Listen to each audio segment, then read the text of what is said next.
glad to find. Thank you for coming. Yes, thanks for having me. Yeah, I'm glad This you're is here. Tell them awesome. the name of your company, because I didn't. Calyan Wax Company. Calyan Wax Company. When you leave, Yes. look it up. So tell me, if you don't mind, what were you doing before Calyan Wax Company? I was doing all sorts of things, from roofing sales to project management for a contractor. I was in school a little bit before then, doing warehouse work, doing just things that were paying bills but not fulfilling in any way at all. But it was the next step. It was an opportunity, and so I took it. As we do. Yes, yes. And then tell me what made you decide to start your own business? Yes. How did you go from doing what was the step between doing a lot of things that you knew you didn't want to do for the rest of your life to making that jump to doing your own thing? Yeah, that happened. So even while I was doing all this other junk that was paying bills, I had all sorts of ideas simmering behind the scenes. And that happened 4 years ago, almost to date now. And it came from a variety of things. One, I was taking a peace studies course at UNT and just studying all the atrocities of the world. It was a very depressing class. And one of the specific ones that really just threw me over the edge was we're studying the systematic rape that was happening in Congo. And it was one tribe would prove dominant over another tribe by seriously going and raping all the women and forcing people to watch and all these horrible things. And that just, I mean, anybody would be like, oh my gosh, that pulls on some sort of strings no matter how stubborn-hearted you are. If you're human, right? Yeah, if you're human. And that, and then a little before then, I had to witness the after effects of sexual abuse within our family, and just seeing a family member suffer, and then seeing the family's dysfunction that came from it. It really pulled on my heart. And also the last key thing, I went to a passion conference in that spring about 4 years ago, and there the End It movement was there, and there the awareness campaign with the red X's on your hand about that human trafficking and slavery still exists. It's alive and well, and you need to do something about it. So that got all that on the radar, and all of that accumulated into something. I need to do something about all this injustice. But there's a lot of injustice in the world, and I'm only one simple person. And so the first idea, it started as the idea was a non-profit police force in Congo. Because in Congo, the issue is at hand. There is very limited law enforcement in certain areas, and the government's corrupt, all these things. I'm like, why don't we just go set up shop? Like, that was my problem solving. This problem existed. I love it. Why don't we go big. set it up? You think big. No, it's beautiful. Yes, and it was a cool idea, and I pitched it to my buddy, and we liked the idea, but we quickly realized we were both still in college, and we're here in America, and it's probably hard to do that. There's probably other people that don't want us to do that, and we don't want to have to kill anybody and all that. Right. And so we decided to, we went from there all the way down to, we're going to sell t-shirts, and we're going to give away half the profits to nonprofits that are doing just what we want to do. We're going to be a funding effort. And so that started 4 years ago, called Raising Justice, and we simply threw a logo on t-shirts and sold them and donated all our money away. It was not sustainable. It was a great learning experience. It was very fun. But that idea, the concept with that was giving people a very simple way to make a true, tangible difference. We're not asking people to go fly to Congo and be a police officer. We're asking them to wear a t-shirt, a little more approachable. And so that was the concept with that, and it was a great learning experience, and it kind of faded away as we both went into different fields, had different passions, but the concept remained simmering in me of this simple way to make a true, tangible difference. And one of our last brainstorming meetings for Raising Justice, candles got brought up. Because we're also brainstorming ways, like products that people could actually enjoy. A t-shirt, people would sympathy buy it, and it was just okay. It was soft, you could sleep in it maybe. But they wouldn't necessarily want to buy again or get truly excited about it. You were looking for a sustainable market. Yes, something sustainable. More than one. Absolutely. Sustainable, and not how we source the product, but also if people want to continue to buy the product so the company still exists. So candles got brought up. That simmered all through a couple years. And finally, I was just like, man, candles would work so well with this concept. And finally, I was at Topgolf with a friend, and I had been blabbing about this idea with him forever. And he's like, Jacob, why don't you just go do this? I love this friend. And yes, he's a good guy, Brian Rollins. And I said, you're right. I need to go quit my job and go do this. And I didn't do that right away, but pretty quick I did. I decided I'm just going to go do this. I quit my job. I asked my wife to marry me the same day, and I launched this company. I mean, it's just pretty standard stuff, pretty normal.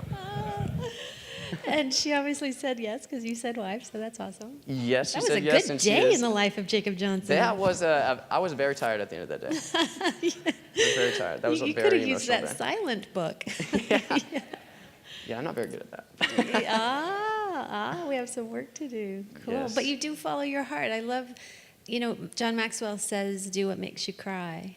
And I mean, for me, if you know me, that would be like 75 things a day, so it doesn't really work for me. But of course, what he means is those things that pull at you, that won't let go, those things that light you up. And I think it's really important, if you don't mind me interjecting here, for our kids, in a lot of schools, they've added an element of community service.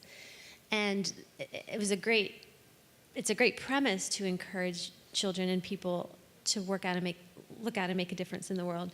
But I think a lot of it has gotten lost in, like, who can you volunteer for handing out water at the run so you can check a box. Not that there's anything wrong with that, because we need people handing out water at the run, but I think there's been a little bit lost of helping kids understand, spend a little time, figure out what makes you cry. And it sounds like, whether you cried or not, this took a hold of you and wouldn't let go. You had to find a way to do something. Yes, there was a problem, and people are being harmed, young and old, and something needs to be done about it. And I'd rather be the person that does something about it. I love that. And more importantly, gets other people involved with it. That's the biggest thing. It's not just my personal vendetta against specifically Calyan Wax Company is combating sex trafficking specifically in America. Right now, specifically in Dallas and Tarrant counties. Can you give us some of those stats? Because you kind of blew my mind telling me about what's happening right here in Dallas. Yes, so it's almost cliche to say now that, sex trafficking is not just an issue overseas, it's here. Most of us are getting aware of that. But just to give some very real, tangible statistics on what the gravity is here in Grapevine and in Dallas and all of that, we're currently partnered with Traffic 911. They're a nonprofit based in Addison, and they currently are running what we're helping fund through a portion of our candle sales is this response team. And it's crisis response. And they launched it in June, and just between June and now, they have over 70 active cases that they're working of victims of sex trafficking in these counties alone. And more nonprofits I talk to, we're scared that it's only the tip of the iceberg. Because it's becoming more prevalent and more attention is getting focused onto it, and we're starting to see more of victims come through the cracks and come into the light. And it's scary because of the gravity of the situation, but it's really great because we're actually shedding a light on this dark world that's existed in between the cracks for far too long. Do you know, if you don't mind me asking, and it's okay if you don't know, but do you know how most of those people end up victims of sex trafficking? Yeah, so it's less of Taken with Liam Neeson and his daughter being kidnapped and just thrown into this horrible situation. It's less kidnapping. That still happens, but the story I'm hearing over and over and over again is a story of abuse and neglect. In the home? In the home, specifically. Dysfunctional families is one of the core reasons that sex trafficking exists. I'm a firm believer in that. I think it's very true because you have this dysfunction and you're young, and where your father should be showing you love, he's abusing you. And where your mom should stand up and care for you and show you that love and what you're worth, she's neglecting you or she's not in the picture, or vice versa.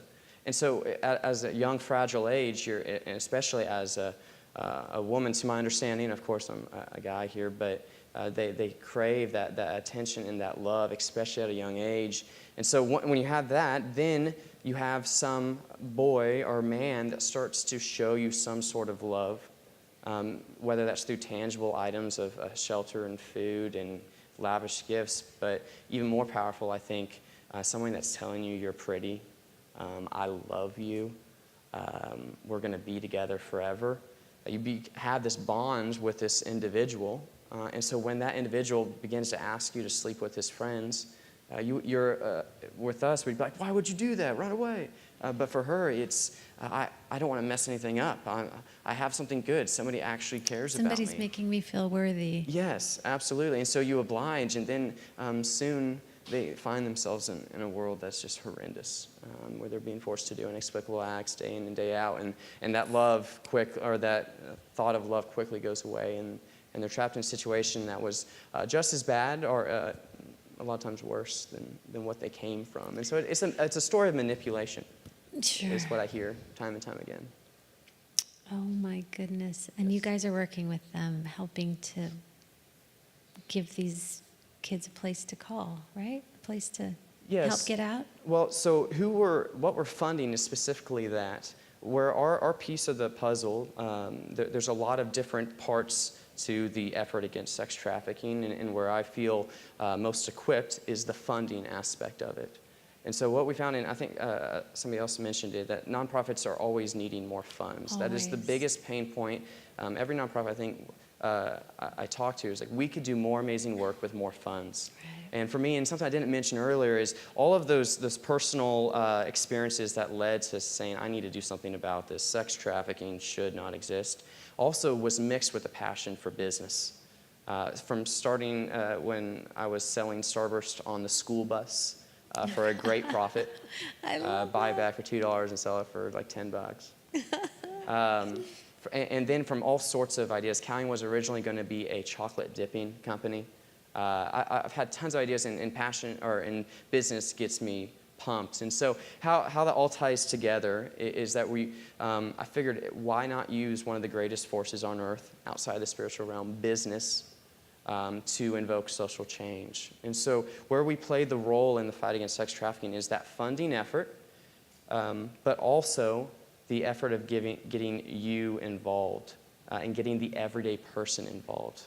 So what we found is most of us would agree that sex trafficking should not exist. It's not a black and white thing. Yep, I think or it's 100%. it is a black and white thing, sorry. It's not something debatable.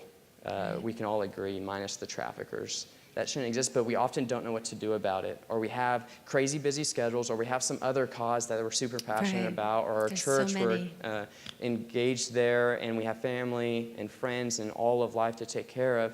But our heart is, we want to help.